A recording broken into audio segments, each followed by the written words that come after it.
What happens when a war is declared, but nobody seems to fight it? In September 1939, Britain and France declared war on the German Reich. The world held its breath, expecting an immediate terrible clash of armies. But then, for 8 long months, very little happened on the main front in Western Europe. The French army sat behind its massive fortifications. The British sent an expeditionary force that mostly dug trenches and waited. It was a period so strange, so quiet, that people started calling it the Phoney War, or the Sitzkrieg, the Sitting War. But beneath that calm surface, the world was anything but quiet. It was a time of bizarre plots, secret missions, and strange events that would shape everything that came after. It was a shadow war, fought with spies, propaganda, and technology. People on the home front adjusted to a new reality of gas masks that didn't work and blackouts that caused more accidents than air raids. What really happened during those 8 months of waiting? How did a lone carpenter almost end the war before it truly began? And why were British planes dropping leaflets instead of bombs? This was a time when truth was stranger than any fiction. Number 15, why were they dropping paper instead of bombs? The first few months of the war were confusing for everyone, including the pilots of the Royal Air Force. They had trained for combat, for dogfights and bombing runs. Instead, they were given a very different mission. They were ordered to fly over German cities at night, braving anti-aircraft fire and enemy fighters, not to drop explosives, but to drop paper. Millions and millions of leaflets. This campaign became known as the Phoney War. The idea came from the top. But the British government believed in the power of propaganda. They thought that if they could just explain their position to the ordinary German people, they might turn against their own government.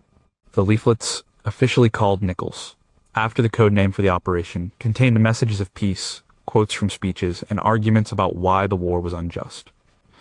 They were written in German and carefully worded to be persuasive. One early leaflet, dropped in the millions, was titled "A Last Appeal to the German People." It argued that Britain had no quarrel with them, only with their leaders. But the logistics were a nightmare. The early bombers, like the Whitley, weren't designed for this. Crews had to physically push bundles of paper out of a chute in the floor of the aircraft. Sometimes the bundles wouldn't open, and they'd land in a field like a giant paper brick. Other times, the static electricity generated by the dry paper would give the crew members nasty shocks. The wind could carry the leaflets for miles, often dropping them in forests or lakes where no one would ever see them. One report from a pilot detailed in Frederick Taylor's book Exercising Hitler described the frustration of flying a dangerous mission only to drop what felt like toilet paper in the dark. The German response was a mix of anger and ridicule. The government in Berlin made it a serious crime to possess one of the leaflets, but they also used them for their own propaganda. German newspapers would mock the paper bombs of the British, claiming it showed they were too cowardly to fight a real war. The radio broadcaster known as Lord Haw-Haw, a British citizen broadcasting from Germany, would joke about the leaflets on his nightly show, saying the German people were finding them very useful for wrapping fish or for other less pleasant purposes. Did it have any effect? Almost certainly not. The historical consensus seen in works like The Ministry of Ungentlemanly Warfare by Giles Milton is that the leaflet campaign was a failure. There is no evidence it changed anyone's mind or sparked any kind of resistance. It was based on a fundamental misunderstanding of the political situation in the German Reich at the time.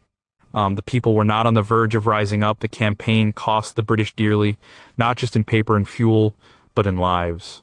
Dozens of aircraft were shot down during these paper raids, and many airmen were killed or captured. It was a high price to pay for a mission that achieved so little. By the spring of 1940, the strategy was quietly abandoned as real fighting began. The Confetti War was over. It was a strange, idealistic, and ultimately tragic opening chapter to the air war. But what if a few of those leaflets did land in the right hands and plant a seed of doubt that would grow later? How many secret reports were written back in London arguing that the missions were a waste of lives and resources? And did the crews themselves ever question the sanity of their orders, flying through the dark to deliver paper arguments to an unseen enemy? Number 14, who was the man with the eerie voice from Germany?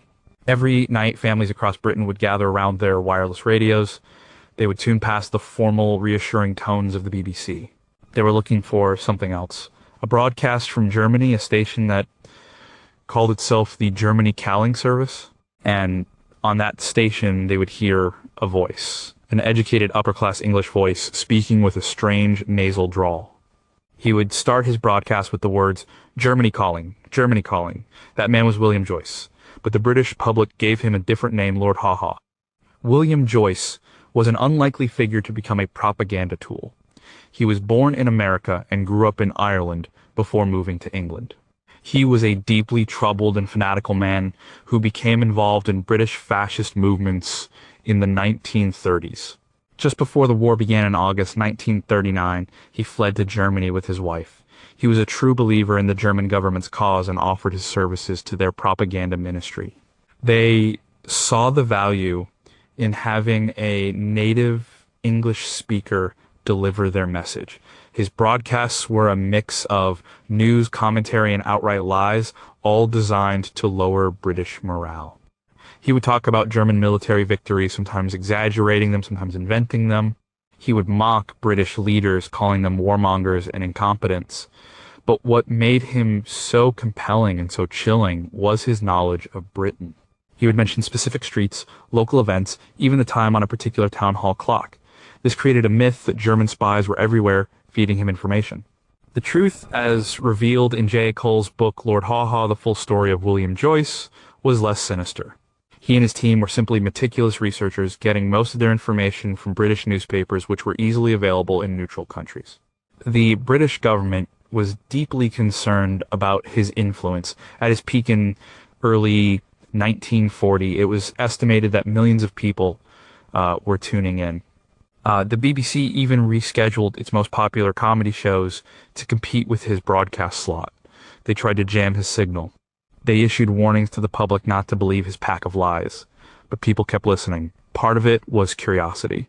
Part of it was the desire to hear news from the other side, even if it was tainted. And part of it was that in the strange quiet of the Phoney War, his broadcasts were a form of grim entertainment. The Lord Haw-Haw phenomenon revealed something important about the psychological front of the war. It showed how easily fear and uncertainty could be exploited. The government's own research unit, Mass Observation, conducted surveys on the public's listening habits. Their reports showed that while most people claimed not to believe him, his little details and confident tone did create a sense of unease. He was a ghost in the machine, a voice from the enemy camp that sounded unsettlingly familiar. He became a bogeyman, a household name who represented the unseen threat across the channel. His broadcasts continued throughout the war, but his peak of influence was during this strange, uncertain period when rumors traveled faster than armies. Why did so many people risk official disapproval to tune into an enemy broadcast every night? Did the British government ever consider using a similar, more personal style of propaganda in return? And what does it say about a nation at war that one of its biggest celebrities was a traitor broadcasting from the enemy capital? Number 13, what was it like to send your children away to strangers? In the last days of August 1939, as war seemed certain, one of the largest and most sudden migrations in British history began. It was called Operation Pied Piper. Over 4 days, nearly 1.5 million people, most of them school children, were moved from cities deemed at risk of bombing to safer rural areas. They left with little more than a gas mask in a cardboard box, a packed lunch, and a label tied to their coat. They were the evacuees. The plan had been in the works for years. The government, remembering the German bombing of towns during the Spanish Civil War, was terrified of mass civilian casualties from air raids. The official 1939 government report, known as the Anderson Report, predicted hundreds of thousands of deaths in the first few weeks of war. Evacuation seemed like the only answer, so on September 1st, the order was given. Children gathered at their schools, said goodbye to their parents, and were marched to train stations. They had no idea where they were going. The experience, as documented in countless memoirs and historical studies like The Evacuees by B.S. Johnson, was a profound social shock for everyone involved. For the city children, many from poor, industrial areas, the countryside was like a foreign planet. Some had never seen a cow or a sheep before. The silence of the countryside was deafening compared to the noise of the city. For the host families in the countryside, the reception areas, the arrival of thousands of unknown children was equally jarring. There were culture clashes everywhere. Rural hosts were often shocked by the poverty of the city children, their rough accents, and their unfamiliarity with rural life. Some children arrived with lice or suffering from malnutrition. City children were often shocked by the lack of amenities in the countryside: no indoor toilets, no fish and chip shops. While many placements were successful, creating lifelong bonds, others were disastrous. There were stories of exploitation and neglect. The emotional toll on the children, separated from their parents for the first time, was immense. Letters home were filled with homesickness and confusion. And then nothing happened. The dreaded air raids didn't come. As the weeks of the Phoney War turned into months, a sense of anticlimax set in. Parents began to miss their children desperately. By Christmas 1939, a reverse migration was underway. Thousands of children were brought back home by their parents, who felt the danger had been exaggerated. By January 1940, official figures showed that over half of all evacuated children had returned to the cities. The government pleaded with parents to leave their children in the countryside, but the pull of family was too strong. It seemed like the Great Evacuation had been a massive disruptive false alarm. Of course, when the bombing did start in earnest later in 1940, a second, more desperate wave of evacuations would take place. But that first wave during the Phoney War remains a strange episode, a drastic solution to a problem that hadn't yet arrived. What long-term psychological impact did this first false evacuation have on the children who experienced it? Did the government learn anything from the social problems of the first wave that they applied to the second? And how did this mass mixing of social classes, even for a short time, change British society forever? Number 12, how can darkness be a weapon and a danger? When war was declared, Britain was plunged into darkness. The blackout was one of the most immediate and pervasive changes to civilian life. The government ordered that no light be visible from the outside of any building at night. The idea was to prevent enemy bombers from being able to see their targets. Every window had to be covered with thick black curtains or painted black. Streetlights were switched off or hooded to cast only a tiny sliver of light. Car headlights were fitted with masks that allowed only a dim beam to escape. The effect was profound. These cities and towns that had been ablaze with light were suddenly returned to a pre-industrial darkness. People described not being able to see their own hand in front of their face on a moonless night. This sudden darkness created a whole new set of dangers. In the first month of the war, road deaths soared. According to Ministry of Transport records from the time, over 1,100 people were killed in road accidents in September 1939 alone, more than double the peacetime average. People walked into canals, fell off docks, and tripped over curbs they couldn't see. The newspapers were full of grim stories and cartoons about the dangers of the blackout. Life had to adapt. People painted white stripes on lampposts and curbs to make them more visible. Everyone was encouraged to wear something white at night, leading to a fashion for white armbands, hats, and even flowers. The government issued endless public information, films, and posters with advice like, "Look out in the blackout." But the problems continued. Crime rates went up in some areas, as the darkness provided cover for thieves and muggers. The psychological impact was also significant. The constant, oppressive darkness added to the general anxiety and uncertainty of the time. In a study of civilian morale from the period, documented by the Mass Observation Archive, people reported feeling more depressed and isolated during the winter of 1939 to 1940. The blackout was a constant physical reminder that the country was at war, even when no bombs were falling. It was a shared hardship that brought communities together in some ways, but also frayed people's nerves. There was also a strange, almost comical side to it all. Air raid precaution, ARP wardens would patrol the streets, shouting, "Put that light out," if they saw the tiniest chink of light from a window. People devised elaborate contraptions to cover their doors so light wouldn't escape when they opened them. The whole experience was a mix of genuine fear, civic duty, and frustrating inconvenience. The blackout was the Phoney War's most visible or invisible feature. It was a defensive measure against a threat that for 8 months failed to materialize from, the sky, but it created a whole new set of dangers right here on the ground. Did the blackout actually work as a defense, or would bombers have found their targets anyway using maps and rivers? How many thousands of preventable deaths and injuries were caused by this policy over the course of the war? And what did that prolonged experience of total darkness do to the national psyche? Number 11. How did a drowned pilot's body defeat a secret weapon? In the autumn of 1939, British shipping was facing a new and terrifying threat. Ships were exploding and sinking in coastal waters for no apparent reason. There were no torpedo trails, no submarines spotted, no evidence of mines being laid by surface ships. It was a mystery. These were magnetic mines, a secret weapon deployed by the German Navy. They were dropped by aircraft at night into shipping channels and estuaries. They lay silently on the seabed, waiting. Unlike traditional mines that had to be struck by a ship, these were detonated by the magnetic field of a steel-hulled vessel passing over them. The British Royal Navy had no defense against them. They couldn't be swept with conventional equipment. It was a crisis that threatened to cut off Britain's vital supply lines. The breakthrough came on November 23, 1939. A German aircraft was spotted dropping an object by parachute into the shallow mudflats off Shoeburyness at the mouth of the Thames estuary. The tide was out, and the object was visible, half buried in the mud. This was the chance the experts had been waiting for. A team of mine disposal specialists, led by Lieutenant Commander John Ouvrey, was rushed to the scene. The work was incredibly dangerous. They had no idea how the mine worked.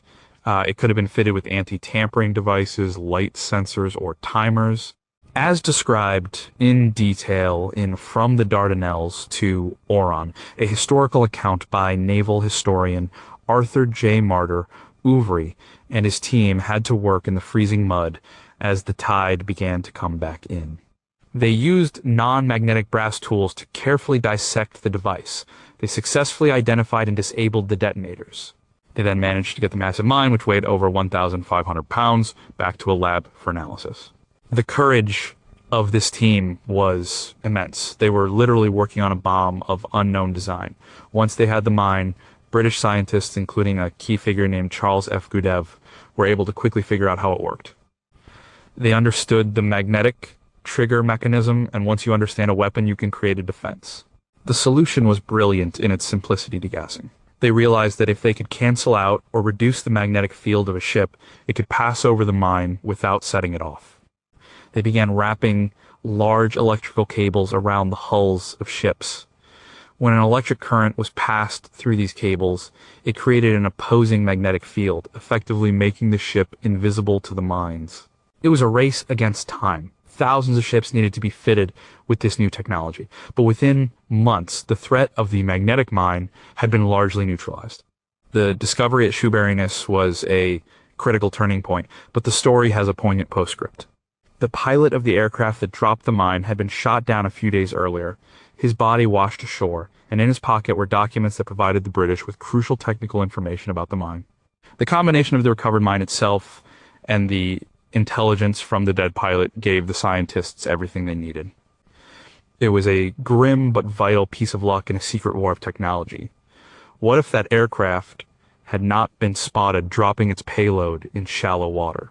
How many more ships would have been lost before the secret of the magnetic mine was uncovered, and were there other secret weapons developed during this period that we still know little about, simply because no one got lucky enough to capture one intact? Number 10, could one man with a bomb have stopped the war? On the evening of November 8, 1939, the leadership of the German government gathered in the Burgerbräu Keller, a beer hall in Munich. They were there to celebrate the anniversary of a failed political putsch from 1923. The German chancellor was scheduled to give a long speech. But that night, he was in a hurry. He had urgent war matters to attend to in Berlin. He cut his speech short and left the beer hall much earlier than planned. 13 minutes after he walked out the door, a massive explosion tore through the room. A homemade bomb, cleverly hidden inside a stone pillar right behind the speaker's podium, detonated. The blast brought down a huge section of the ceiling, killing 8 people and injuring over 60. The target had left just in time. The man who planted the bomb was Jord Elser. He was not a spy, not part of a grand conspiracy, not a military officer. He was a carpenter and clockmaker from a small town in southern Germany. Working alone, driven by his own conscience, he had decided that the German leader was leading the country to ruin and had to be stopped. His story is a remarkable tale of individual resistance, painstakingly reconstructed by historians like Peter Steinbach in his work on the German opposition. For over a year, Elser had meticulously planned his attack. He got a job in a quarry to steal explosives. He designed a sophisticated timing device using 2 clocks to ensure it would work. Then, for more than 30 nights, he would go to the Burgerbräu Keller after it closed. He would hide in a storage room until everyone had left. Then, working by the dim light of a shielded flashlight, he would painstakingly hollow out the pillar, chip by chip, to create a space for his bomb. He lined the cavity with cork to muffle the ticking of the timer. It was an incredible feat of patience, skill, and determination.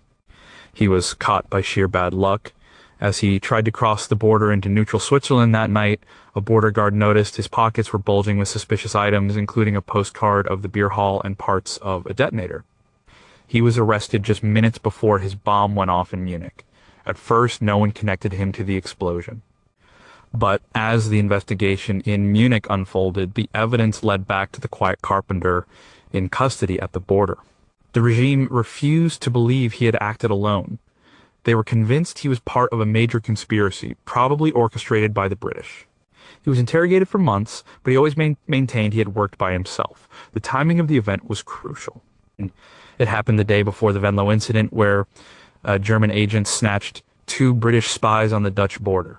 The German government immediately and falsely linked the 2 events, claiming the British spies were connected to Elser's assassination attempt.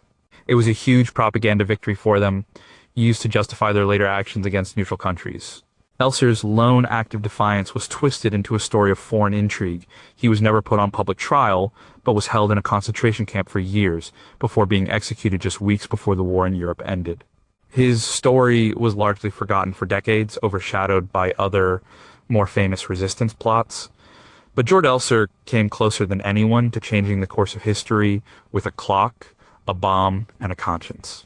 What if the Chancellor had not decided to leave early that night? How would the world be different today if Georg Elser's plan had succeeded? And why was the story of this ordinary man who took on a totalitarian state by himself so completely suppressed and forgotten for so many years?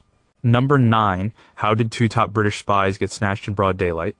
In the autumn of 1939, the British Secret Intelligence Service SIS, also known as MI6, thought they were onto the biggest intelligence coup of the war. They believed they were in direct contact with a group of high-ranking German military officers who were plotting to overthrow their own government. The British agents leading this delicate operation were Captain Sigismund Payne Best and Major Richard Henry Stevens. They were experienced intelligence officers, but they were about to walk into a trap that would have devastating consequences.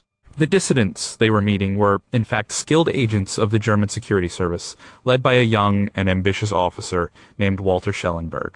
Schellenberg was posing as a disillusioned army captain. Over a series of secret meetings in the neutral Netherlands, he gained the trust of Best and Stevens. He fed them convincing stories and tantalizing details about the supposed plot. The British government, desperate for a way to end the war quickly and without a major conflict, urged the agents on. The final, crucial meeting was set for November 9th, 1939, at a small cafe in the Dutch border town of Venlo, just a few yards from the German frontier. Best and Stevens drove to the rendezvous point. As they waited, a large black car filled with German agents screeched across the border, guns firing. In the chaos, a Dutch intelligence officer who was accompanying the British, Lieutenant Dirk Klopp, was fatally wounded. Best and Stevens were bundled into the car and whisked back across the border into Germany. The entire kidnapping, which became known as the Venlo incident, took only a few minutes. It was a stunningly bold and successful counterintelligence operation. The timing was no coincidence. The incident occurred just one day after Georg Elser's failed assassination attempt on the German Chancellor in Munich. The German propaganda machine immediately went into high gear. They announced to the world that they had captured the British agents who had masterminded the bombing. It was a complete fabrication, but it was a powerful piece of disinformation.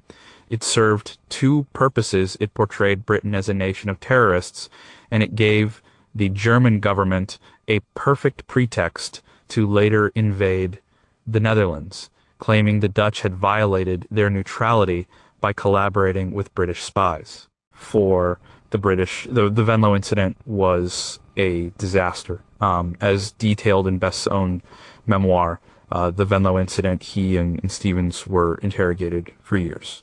They believed, under pressure, that the war was practically over and that they could negotiate better treatment by cooperating. And they revealed vast amounts of information about the structure, methods, and personnel of the British Secret Service. Their capture effectively destroyed the entire British intelligence network in Western Europe on the eve of the German invasion. It was one of the most significant intelligence blunders of the war, born out of wishful thinking and a fatal underestimation of their opponent. Was there ever a genuine core of German resistance involved, or was the entire operation a German setup from the very beginning? How much did the leadership in London know about the risks, and did their desperate hope for a coup lead them to ignore warning signs? And could the entire history of the war in the West have been different if two spies had not been kidnapped from a small Dutch cafe? Number 8. How did a cornered warship become a global spectacle? In the first few months of the war, while things were quiet in Europe, a drama was playing out on the high seas of the South Atlantic. The German pocket battleship, the Admiral Graf Spee, was a commerce raider. It was faster than anything strong enough to sink it, and stronger than anything fast enough to catch it. Under the command of Captain Hans Langsdorff, it had been sinking Allied merchant ships for weeks, causing panic and disrupting trade. The British Royal Navy was hunting it with multiple task forces. On December 13th, 1939, 3 British cruisers, HMS Exeter, HMS Ajax, and HMS Achilles, finally cornered the Graf Spee off the coast of Uruguay. The engagement that followed was known as the Battle of the River Plate. The British ships were outgunned, but they used superior tactics, attacking the German vessel from different directions. The Exeter was badly damaged and forced to withdraw. The other 2 cruisers also took hits, but they managed to inflict significant damage on the Graf Spee. Its fuel systems were damaged, and its kitchens were destroyed, making it difficult to care for the wounded. Captain Langsdorff knew his ship was no longer fully battle-worthy. He couldn't risk the long journey home across a hostile ocean. He made the decision to seek refuge in the neutral port of Montevideo, Uruguay. And that's when the battle on the sea turned into a battle of diplomacy and intelligence.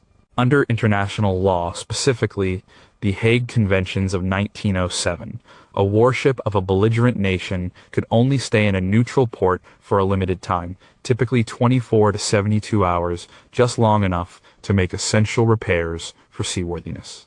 The British diplomats in Montevideo, led by Eugen Millington Drake, immediately began pressuring the Uruguayan government to force the Graf Spee to leave as soon as possible.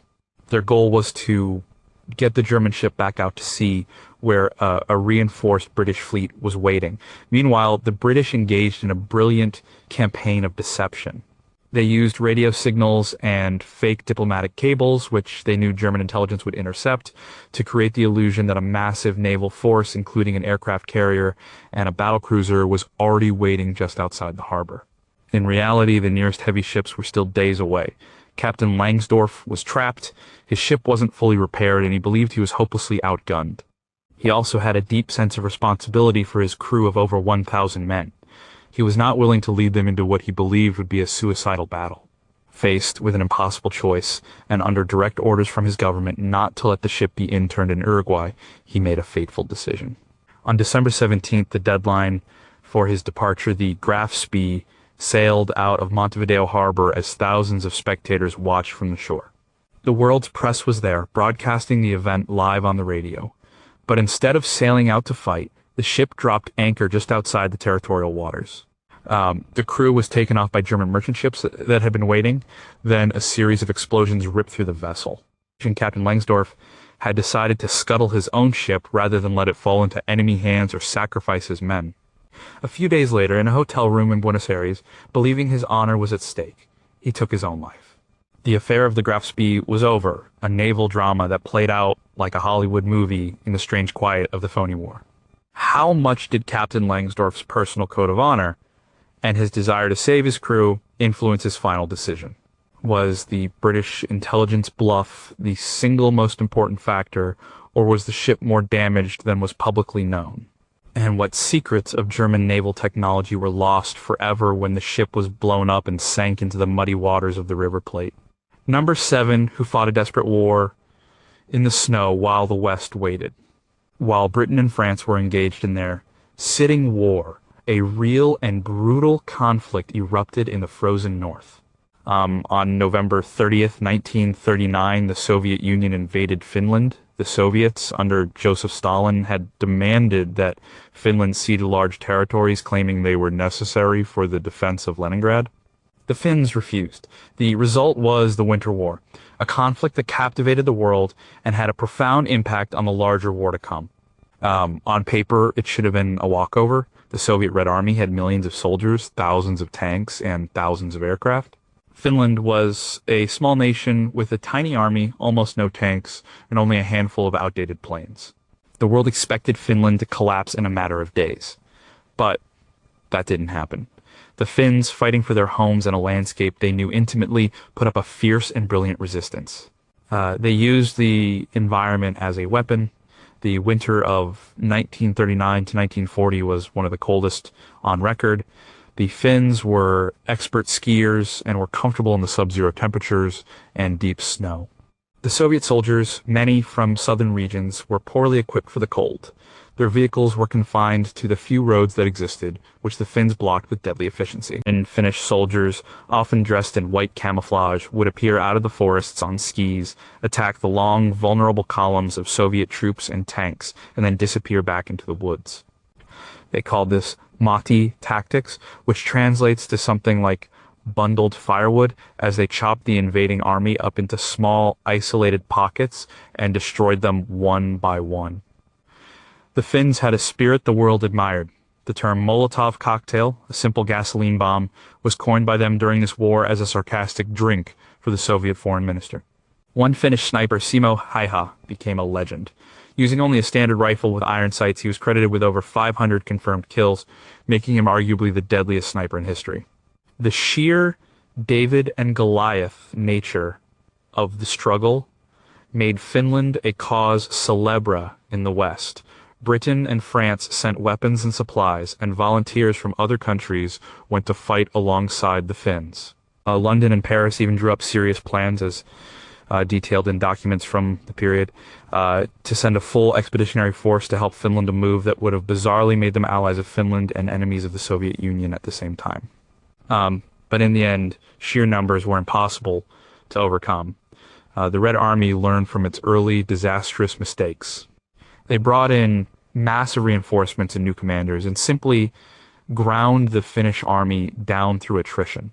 After 105 days of heroic resistance, Finland was forced to sue for peace. In the Moscow Peace Treaty of March 1940, they had to give up even more territory than the Soviets had originally demanded. Finland had lost the war, but it had won the world's respect and, crucially, had maintained its independence.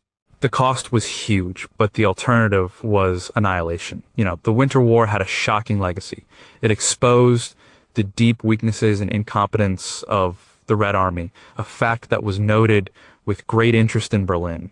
It may have directly contributed to the German leadership's decision a year later to launch its own invasion of the Soviet Union, believing it would be another easy victory. How did the Finnish army manage to maintain such high morale against such impossible odds? If Britain and France had actually sent troops, how would that have fundamentally changed the entire alignment of the Second World War? And to what extent did the Red Army's humiliation in Finland create a false sense of confidence in its future opponents? Number 6, what was in the mysterious package from Oslo? In early November 1939, the British naval attaché in Oslo, Norway, received a strange visitor. He was a German scientist who claimed to have vital information about his country's secret military technology. The attaché was skeptical; it could easily be a trap, but he agreed to a clandestine meeting. The scientist handed over a package and a letter, then disappeared. The package was sent back to London in a diplomatic bag, unexamined. When it was finally opened by the heads of British intelligence, they were stunned. The package contained a typewritten document, several pages long, that became known as the Oslo Report. It was an anonymous gift from a sympathetic German source. It contained a breathtakingly accurate and detailed summary of the most advanced and secret weapons research being conducted in the German Reich. It described radar systems, including the systems being used to guide bombers at night. It talked about the development of long-range rockets at a secret facility in Peenemünde. It mentioned remote-controlled gliders and, most chillingly, gave a hint that German scientists were looking into the possibility of an atomic bomb. The head of MI6, Stuart Menzies, and the scientific intelligence expert R.V. Jones were faced with a dilemma. Was it real, or was it a brilliant piece of disinformation, a plant designed to mislead Allied intelligence and send them chasing ghosts? The information was so extraordinary, so far ahead of what the British thought was possible, that many in the government and military simply refused to believe it. It seemed like science fiction. As Jones later recounted in his famous memoir, Most Secret War, the report was met with widespread skepticism. However, Jones took it seriously. He began a painstaking process of cross-referencing every claim in the report with other scraps of intelligence, reconnaissance photos, radio intercepts, and reports from agents. Slowly, piece by piece, he began to find confirmation. A strange, new type of radio signal could be explained by the bomber guidance systems described in the report. Vague mentions of a research station on the Baltic coast lined up with the information about rockets. The Oslo report became his roadmap guiding British scientific intelligence for much of the war. The identity of the author remained a mystery for decades. It was eventually confirmed to be Hans Ferdinand Mayer, a top German physicist who was the director of the Siemens Research Laboratory in Berlin. He was not a spy, he was a patriot who, like George Elser, believed his government was leading Germany to catastrophe. He traveled to Oslo on a business trip and took the immense personal risk of contacting the British embassy. He never asked for money and never made contact again. He was later arrested by the German authorities on an unrelated matter and spent the rest of the war in concentration camps, but his identity as the author of the report was never discovered by them. He survived the war. The Oslo report was arguably the single most important intelligence leak of the entire war. It arrived during the Phoney War, a time when solid information was scarce. It gave the British a crucial and perhaps undeserved head start in the secret technological race that would define the conflict. It was a gift delivered blindly out of one man's conscience. What motivated Hans Ferdinand Mayer to take such an incredible risk? How many lives were saved because British scientists were given this secret guide to their enemy's technology? And are there other similar acts of conscience from that period that remain completely unknown to history? Number 5, how did a ship full of prisoners start a diplomatic firestorm? In February 1940, a strange chase was taking place in the icy waters off the coast of neutral Norway. The German supply ship, the Altmark, was trying to sneak back to Germany. It wasn't carrying weapons or supplies. It was carrying a secret cargo of around 300 British merchant seamen. These men were the crews of the ships that had been sunk by the Admiral Grafsby in the South Atlantic. They had been held as prisoners on the German pocket battleship and were then transferred to the Altmark for the journey home. The British knew the Altmark was somewhere in the area, and they were hunting for it. A Royal Navy flotilla, led by Captain Philip Vian aboard the destroyer HMS Cossack, finally spotted the ship sheltering in Jøsingfjord, a narrow, icebound fjord deep within Norwegian territorial waters. This created a major problem. The Altmark was a non-combatant ship in a neutral country's waters. Under international law, the British had no right to interfere with it. The Norwegian Navy twice sent patrol boats to inspect the Altmark. The German captain lied, insisting he was on a normal commercial voyage and had no prisoners aboard. The Norwegian inspectors, perhaps unwilling to provoke a powerful neighbor, accepted his story and let him proceed. But the British were not convinced. The First Lord of the Admiralty in London at the time was Winston Churchill. He was not a man to be deterred by legal niceties when the lives of British sailors were at stake. He sent a direct and famous order to Captain Vian aboard the Altmark: rescue the prisoners. So, on the night of February 16, 1940, HMS Cossack entered the fjord, challenging the Norwegian patrol boats, who weakly protested. The Cossack came alongside the Altmark, which had run itself aground in the ice. British sailors, armed with rifles and bayonets, leaped onto the German ship's deck. A brief scuffle ensued. The British boarding party swept through the ship, found the prisoners locked in the hold, and broke them out with the triumphant shout, "The Navy's here."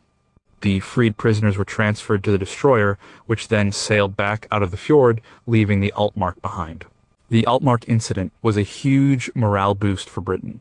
After months of inactivity during the Phoney War, it was a story of daring and decisive action.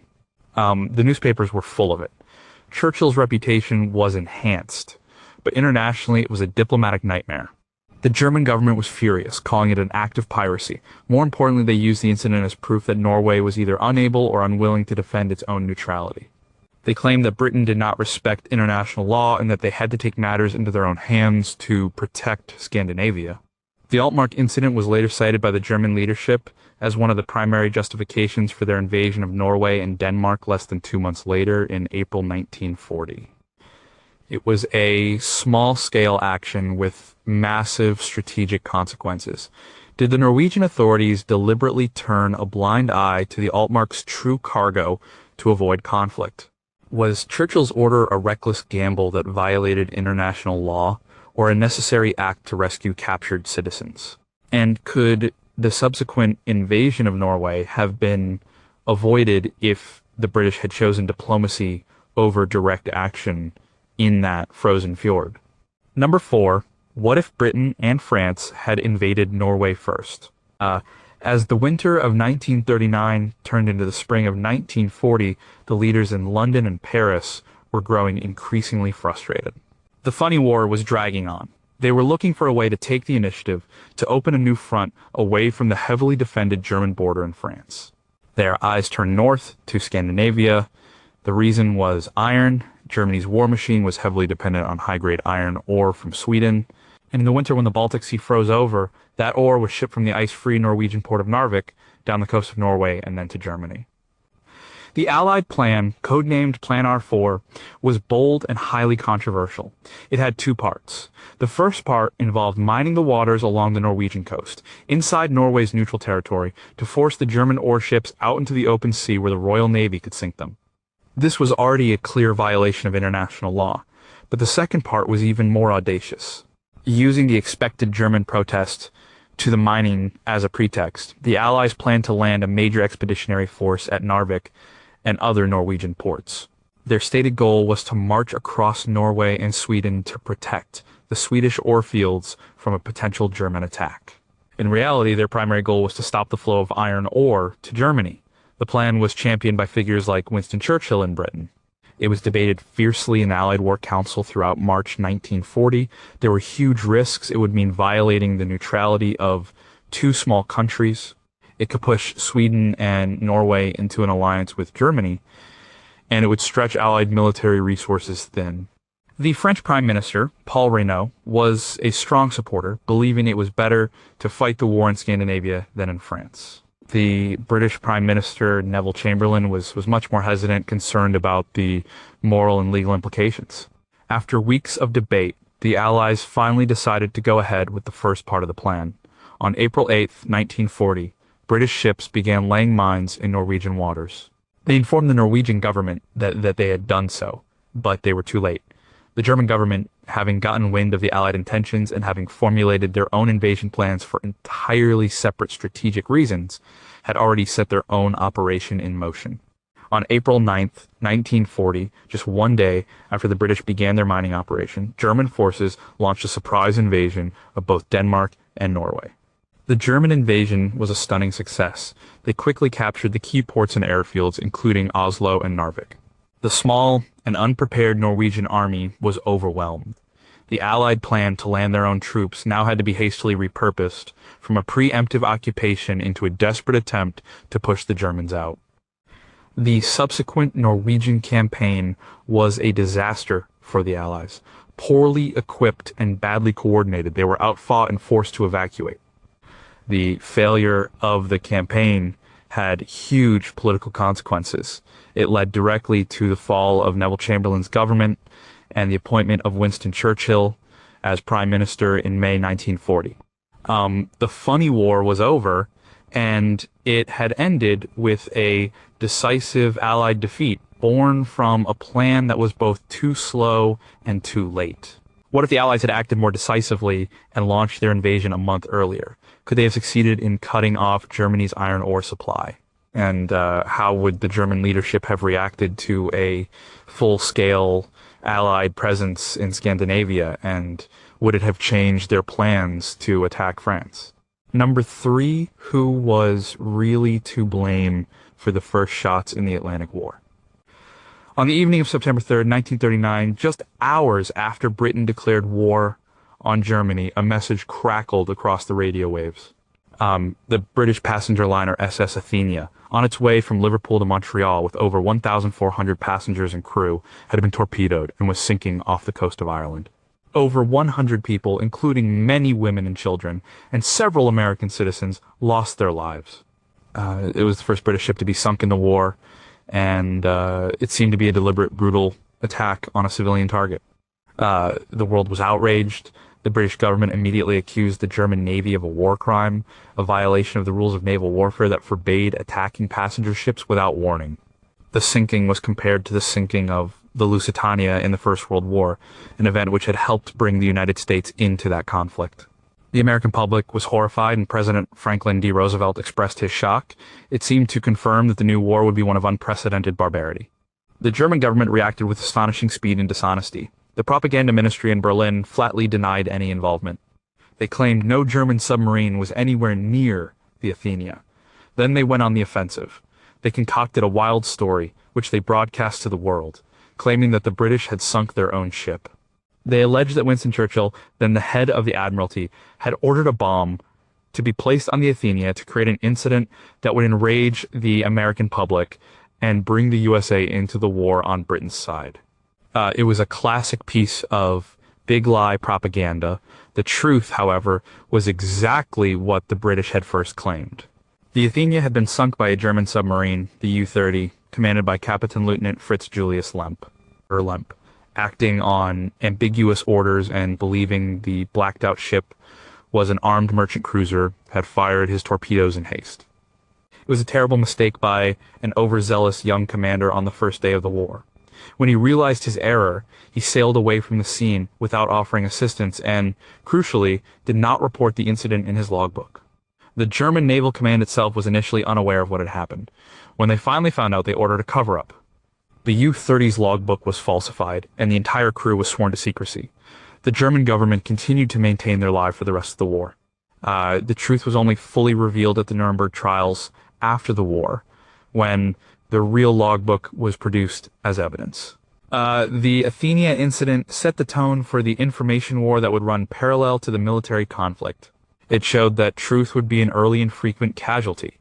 It demonstrated the willingness of the German regime to use blatant and cynical lies for political gain. For the passengers and crew of the Athenia, the Phoney War was anything but phony. It was terrifyingly and tragically real from the very first day. Why did Captain Lieutenant Lemp make such a catastrophic error in judgment on the first day of the war? How high up did the decision to lie about the sinking go within the German government and military? And what if more Americans had been killed? Could this single incident have brought the United States into the war in 1939? Number two, what was the invisible fence that guarded Britain's coast? During the 1930s, the British government was haunted by a single phrase: the bomber will always get through. It was widely believed that there was no effective defense against mass air attack.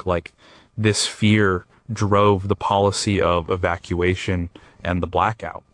But behind the scenes, a small group of scientists was working on a secret project that would change everything. They were developing a technology called radio direction finding, or RDF. We know it today as radar.